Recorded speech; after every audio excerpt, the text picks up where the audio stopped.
Have you ever wondered why the Xenomorph's fingers are glued together in-game? Or have you noticed how Springtrap is missing the black button on his chest? Well, in this video, I will show you all the Dead by Daylight killer models like never before, and compare them to how accurate they are to the source material. And let's start with the oldest character in the game, and you can tell this model is expired. Crazy how both Laurie Strode and Haddonfield got a visual upgrade, but Myers didn't get anything other than a rework that makes him even further straight from the source material. So the Myers we have in the game is based on his original appearance from 1978, and perhaps the most striking difference between the original source and Dead by Daylight is the fact that Myers here is big and girthy and a massive hunk of a man, when in reality he's actually average sized, with the actor being 5'11" feet tall. So a more accurate Myers would actually be shorter than Albert Wesker. This can be taken as the devs wanting to make Myers very intimidating, as he would look like a manlet compared to killers like Trapper or Hillbilly, which also explains how gigantic his hands are compared to the real life actor. There is also a game design element tied to his height, as him being taller allows Myers to stalk survivors through some short walls, which would have been impossible if he had his actual height. Second of all, the mask is not accurate at all. It is clear that this is Myers, but it doesn't look like a modified version of Captain Kirk's mask like in the original movie, and you can clearly see how bad it looks when compared. In fact, if you compare the DBD Myers with any other game appearances like in Fortnite and especially in Call of Duty, you can tell how Dead by Daylight has by far the worst mask model out of all of them. For starters, the hair is the incorrect color, as the original one has dark brown, not black. The hairstyle is wrong, as it has to be raised instead of slicked back, and the hair is not puffy, instead it's done in strands, which looks very outdated compared to the other characters. The mask is also supposed to look oversized, instead of being stuck to the neck like is the case in DBD. Finally, the worst inaccuracy of this model is the shoes. Everything else can be explained by the developers not being as good as they are right now, which obviously is going to happen since this model was made in 2016. But Michael Myers never had brown boots in any appearance ever. So literally, what are those? The boots look like this in the movies, so they should be black. So my final rating is 3 out of 10.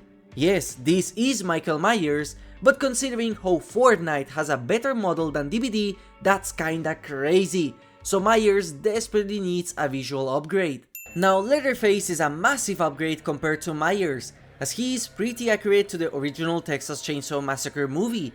The actor of Leatherface was 6.4 feet tall, so his massive stature fits. Clothing wise, he's basically exactly the same, and even the mask is accurate, including the imperfections like the black marks on the forehead. The color of the mask in-game is way too pink compared to the ones in the movies. The teeth are messed up, just like in the movie, and the dark shadow on his eyes make him significantly scarier, fitting for Dead by Daylight. The chainsaw is the least accurate part of Leatherface, as the one in the game is yellow, when the original chainsaw, which is a Poulan 245A, is greenish yellow, which is better portrayed in the other game. But this can be explained as the devs not wanting any legal trouble. As a fun fact, even the pose on the lobby is accurate, as it's based on this picture by the actor done behind the scenes. A really amazing touch by the devs. So overall, I have to say that this is a 8 out of 10, and the only reason it's that low is because there is a more faithful model in the Texas Chainsaw Massacre game. Now for starters, this Freddy Krueger is not the most iconic one ever, as this Freddy is based on the 2010 remake, so instead of Robert Englund, we have Jackie Earle Haley. He does visually look a bit close to the remake actor, and overall, he is visually accurate. But of course, this means that the face is not as iconic, the clothing lacks the greenish tint that is so iconic from the originals, and the weapon looks more handcrafted, as in the remake, he made the gloves himself with gardening tools. Most importantly, this Freddy is completely missing voice lines, making him by far the biggest missed opportunity in the game. For that reason, I have to rank him a 2 out of 10, just for the fact that Freddy without a voice is like a goth woman that doesn't listen to Sisters of Mercy. The pig is the very first killer that is altered from the source material. Her default appearance is based on the scene where she abducts Adam Stanheidt, which is where we can see her pig mask, long hair, and the red coat with blue jeans. Her cosmetics are based on other appearances, which I talk of in this video that you can watch after finishing this one if you are interested. Now, there are some key differences. For example, despite this killer being Amanda Young, she does not have the actress likeness under that mask. Second of all, Amanda never used this weapon in the films, as instead, this is the weapon Jigsaw uses to attack Detective Tapp for self-defense. All Amanda does is ambush victims stealthily, which is also where the roar comes from in-game. And finally, the pig's mask is different to the movies, as it is significantly bigger than the one she uses to ambush, but this makes sense lore-wise, as the mask in-game is not a plastic mask like in the movies. It is a genuinely rotting swine mask that the entity gave Amanda, as we can see on the cosmetic description. Considering how little the pig appears in the films, I think this is a very good representation, and considering how this is the best digital model of pig, I have to rank it a 7 out of 10, with the only improvement being if they actually got the likeness of the actress and the fact that her cosmetic masks are more accurate to the source material than the base default model. The Ghostface is a very special case for a licensed character, because as you might already know, this is not the killer from Scream, and instead it's an original character created by Behaviour that wears the Fun World Ghostface mask, so there is no source material other than the actual cosmetics themselves. And for obvious reasons, the masks are perfectly recreated in the game, including all cosmetic ones which you can actually buy in real life. So in Ghostface's case, it is actually the reverse. The real life material is based on a digital model. The only comparable thing to the original Scream movies, besides the basic attack cooldown animation, which is a direct reference, is the classic outfit, which is inspired on the outfits used in the original film along with the 90s Ghostface mask. However, a detail that is completely missing from the classic outfit is the glitter that it had, which you can notice on the film. So even then, this outfit is not 100% movie accurate as the one from Mortal Kombat 1 is. Since this Ghostface is technically an original character, I cannot rank it. Immediately, the Demogorgon gets a 10 out of 10 in terms of model, and the reason why is because Netflix provided them with the official Demogorgon model that appears in the credit scene of the last episode of Season 3, so you literally cannot get more accurate model-wise than this. The only thing different to the show is the audio, as the devs designed the sounds of the Demogorgon exclusively for the game. This means that the screams in the game are not the same ones used in the show, which is the only thing stopping this character from being the exact same as the one on the big screen. Get ready now, because Pyramid Head might be the most interesting character in this entire video, as he is based on Silent Hill 2, released in 2001 for the PlayStation 2, so his original model is very dated, making Dead by Daylight the game that had the best Pyramid Head model until the Silent Hill 2 remake done by Blobber Team released. And this remake shows how many differences the DBD Pyramid Head has compared to the Silent Hill source. For starters, Pyramid Head suffers from Meyer syndrome as he is one of the tallest killers in the game, when in the original source, he is similar to James in height. Once again, this could have been done in order to make the killer look more monstrous, so it works. But now, let's go over the actual interesting details of his model, as there are many of them. For starters, this Pyramid Head is missing the bolts that appeared in the original game and also appear in the Silent Hill 2 remake. According to Masahiro Ito, the creator of Pyramid Head, these bolts are remnants of an old plan that he had regarding James' delusions when seeing this killer. Since these were not intended, the DBD model is more accurate to the vision of the creator. Also, the right side of his helmet looks a bit more rugged compared to the other side, which is also source accurate, but not as visible as the official Pyramid Head figurine or the remake model, where that is clearly seen. But then, we go to the back of this killer, and we see that this Pyramid Head is missing that bag that appears behind him. This is something that is present in his original model and also on the remake version of this character, but not on Dead by Daylight. And this bulge has a lot of debate and misconceptions about it. For some, the Pyramid Head is actually part of this monster, so the underside of the helmet is filled with flesh and organs.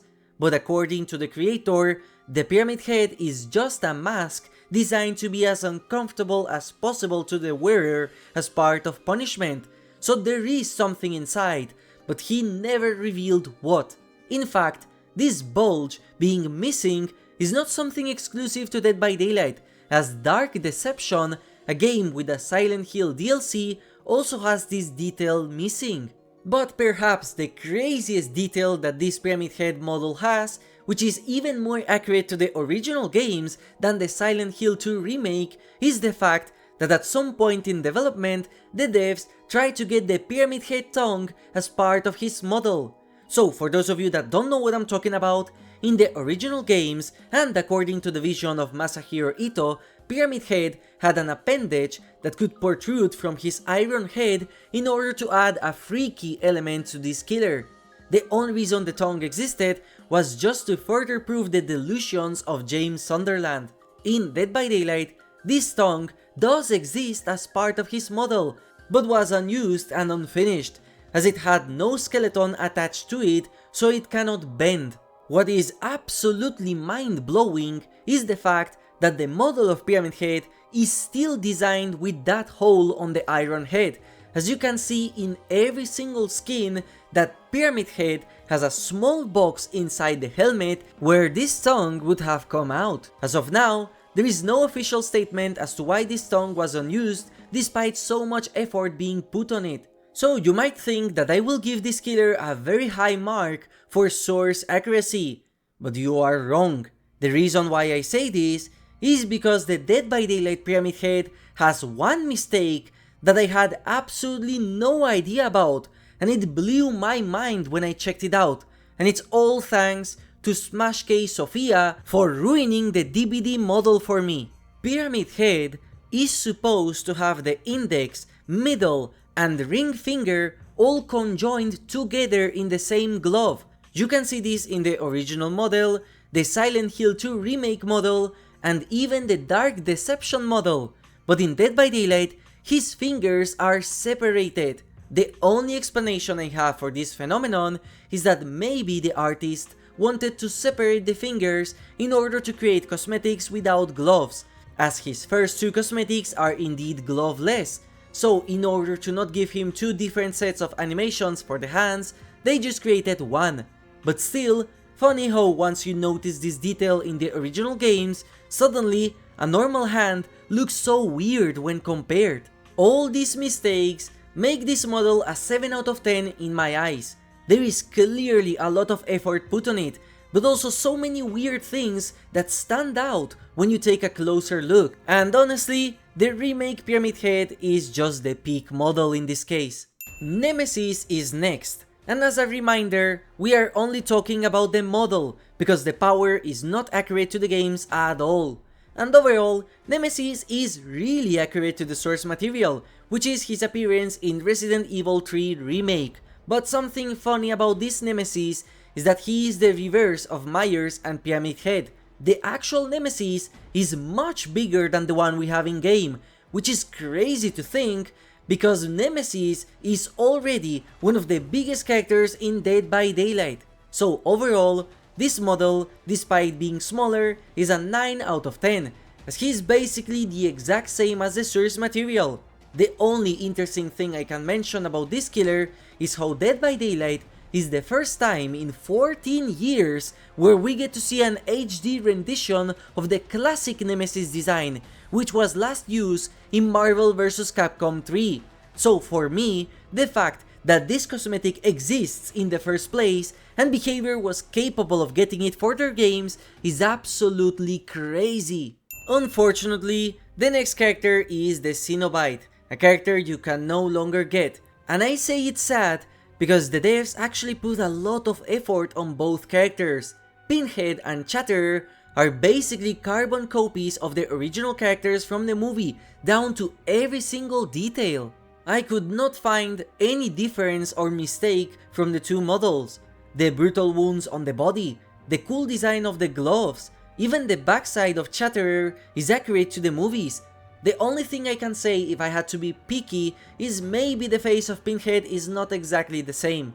Adding in the fact that the power is pretty accurate and how Pinhead has the voice of Doug Bradley, I have to say that I can't give this model any less than a 10 out of 10. Sadly, once the Clive Barker game comes out, I am sure that this model will look outdated compared to a professional single player rendition. And another killer that is very accurate to the source material is Sadako Yamamura, the Onryo. She looks exactly like in the source material, which is the Ringu movie of 1998, and to be honest, it's hard to ruin such a simple design. Everything is right, her clothes, her hair, even the nail-less fingers as she tried to crawl out of the well. This is without a doubt the best Sadako has ever looked in digital form. The original actress of Sadako is really pretty in real life, and the model in Dead by Daylight is also pretty cute. Here is a recreation of how she would look in human form made by Emilianas. So overall, another 10 out of 10. And continuing the very accurate streak, we have Albert Wesker, who just like Sadako was the best and most high quality 3D model Wesker had until Resident Evil 4 Remake released. Wesker is based on his Resident Evil 5 game, and you can see that even his coat has that weird square texture like in the original game, and his eyes have the Ouroboros touch which is visible on the Memento Mori. His other appearances are also very accurate to the original designs, from Resident Evil 2 and the other from Resident Evil 4. Even the knife is accurate. The default knife is the Stars knife that he used in Resident Evil 5, also appearing in the Resident Evil card games. For the rest of knives, the Resident Evil 2 one is based on the same bayonet that Hunk uses, and the Resident Evil 4 knife is Krauser's knife from the same game. The only other cool fact I can mention about Wesker is related to the voice actor. The original games are voiced by DC Douglas, and despite how iconic his voice is, he is very predatory towards women, so doing business with him would look very bad for Behaviour. Instead, the voice actor in DBD is Connor Fogarty, a very talented guy, and he does a fantastic job. So just like the previous characters, Wesker is yet another 10 out of 10. It just shows how much Behaviour improved when compared to previous licenses. For impressive models, let's talk about the Xenomorph, because this is one of the cleanest models I have ever seen about this character, and is even more accurate to the original Xenomorph from the Alien movies compared to the one from Alien Isolation. And yes, if you remember this, the fingers being together is actually something that was part of the original costume on the Xenomorph, as this alien had the fingers conjoined.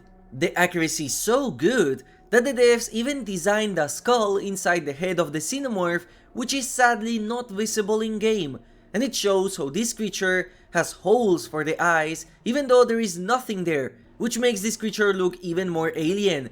But then we go to Queen Xenomorph, and suddenly all the accuracy goes away for some reason. So the first obvious thing is the fact that the Queen is gigantic in the original movies but very small in game, but this makes sense and is a sacrifice you have to make to get this skin. However, what is not needed are the extra details that the skin got, which is not accurate to the source. For example, her massive dump truck, which is exclusive to this game because in the original source she is a skinny queen. Another detail that is very weird is how the queen also has a tongue, which is something Xenomorphs don't have. In fact, none of the other Xenomorph skins of the game have a tongue. So while the default model is a 10 out of 10 and a massive love letter to the Alien films, the Queen is basically made for Dead by Daylight from scratch. The Chucky we have in game is based on the TV show, which has the best portrayal of this killer doll, as the original movie has a mix between practical effects and an actual actor moving Chucky. So in game, he is actually a haunted doll. I love how his face is also very exaggerated when he becomes evil, and how he starts the match looking like a normal doll. In fact, the model is so accurate that even the shoes have the good guy branding with the tools that you use in the Mori, a detail that is very hard to see in game. Of course, we also have the spirit of Charles, the one that does the hooking, and despite his model being a bit wonky as the effects are done to look like a spirit, he still looks very accurate to how he does in the original film. And by far the craziest details in my opinion are from Tiffany, the bride of Chucky, because the devs even fully modeled the legs, including the boots and a cool stocking design, and even a wedding gown, which I am not sure if this is even shown on the show at some point. This is something that is basically almost impossible to see in normal gameplay, so the fact that they went beyond and above to model this character, which is a legendary skin, not even a default, just proves how much care the devs put in representing the licenses as accurately as possible. And considering the fact that we have the original voice actors giving both Chucky and Tiffany their iconic voices, I think this is one of the best digital representations we have of Chucky. So yet again, another 10 out of 10. Vecna is a really cool case for the game, because this is the first time his model has been shown on 3D in any media. This Vecna is based on the 5th edition of Dungeons & Dragons, and only this design existed in order to help dungeon masters adapt their campaigns to the new rules. So obviously, this design is extremely accurate to his artwork, down to the Book of Vile Darkness. The appearance in-game doesn't feature the full armor that appears on the Vecna Eve of Ruin rulebook, so this could be a future cosmetic he gets. Vecna is also voiced by Matthew Mercer, so since this is the very first appearance of 5th edition Vecna, he is now the canon voice for this character. And the coolest part in my opinion is how the Afterthought dagger had no visual design before DVD. So this is the very first appearance of Vecna's signature weapon, and it's thanks to Dead by Daylight. And before we go to the next killer, I want to show you that the Vecnusi is real. The modelers fully created legs and hips, which include his bony butt for any fans of this character. You are welcome, and you can check this booty while I give this license yet another 10 out of 10. Now we go from one dark fantasy world to another, and let's talk about Dracula from Castlevania, the dad of all vampires. The Dracula in the game is based on his appearance from Symphony of the Night, one of the most popular games from the series, and the same appearance he has in Super Smash Bros. Ultimate, so you can see how insane the DVD model is when compared. As you probably noticed, the developers became very good at their job, so just like the last entries, this is yet another impeccable design that is extremely accurate to the source, and one of the best looks Dracula has ever had in 3D. And of course, Dracula is not a vampire without his fangs, which are neatly modeled inside his mouth too. But if you ask me, which is the best glow up Dracula had, I have to go with True Form Dracula, which first appeared in Castlevania Circle of the Moon, which was released in 2001 for the Game Boy. Look at how absolutely insane and well designed this 3D model is, when all the devs had to work with was this pixel art sprite. Call this me glazing behavior, but I simply cannot give them less of a 10. This is some crazy and talented work, which is why so many license holders want to see their creations in the game, because in many cases, Dead by Daylight has the best adaptation of those characters in 3D. Now if you thought the true model of Dracula was impressive, let's talk about Ken Kaneki. The ghoul is probably the most insane model in this entire game, and the one that has the most merit under it, because not only did the devs recreate this character from scratch, they had to transfer the anime style to a more grounded style that DVD has, and they did this flawlessly. This is by far the best Kaneki has ever looked in 3D, as the only competition is Tokyo Ghoul Call to Exist, which is in 3D but still has the anime style. So yet again, this is the best both Kaneki and Rize would probably ever look in a realistic style. On top of that, Ken Kaneki is voiced by the original Japanese voice actor, whereas Rize is voiced partially by the original actress, as her voice lines are from Kana Hazanawa, whereas the in-game grunts are done by Chloe Eves from Monster Factory. As a fun fact, Kaneki's face is fully modeled under the mask in the default cosmetic, but you can see his face either way on the other cosmetic. Isn't it crazy to see anime characters so well adapted in Dead by Daylight? Like, let me remind you that these characters are 2D drawings done in a specific art style, and yet here we have them in Dead by Daylight along with Nicolas Cage, a real-life human, and Kaneki doesn't stand out. That's how you know the art team at Behaviour is absolutely cracked and talented. Can you guess my rating?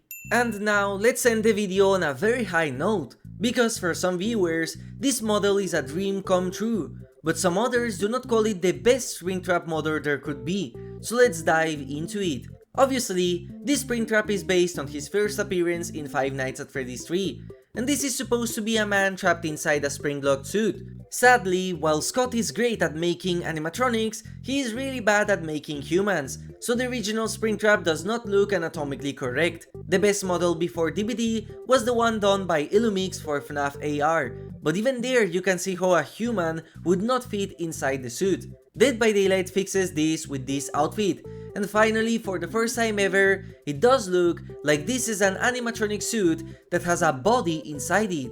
That's until you pay close attention to the details. For example, what is this gut thing on the feet of Springtrap? This detail doesn't make any sense anatomically, but it was part of the original model of this character, so it is source accurate. Or how about the hands?